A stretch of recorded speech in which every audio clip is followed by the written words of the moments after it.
Ano favorite ng mga... Wait lang, hindi ko na nawala na. Sorry. Ang dami ng ano dito sa akin, most favorite. Nicholas Sparks. Kilala mo yung Nicholas Sparks?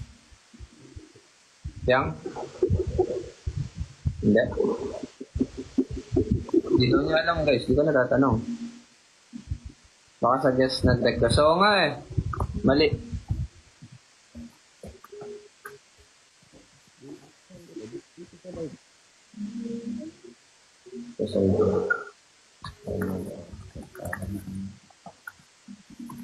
Teka guys, inaayos lang. Yun lang daw eh.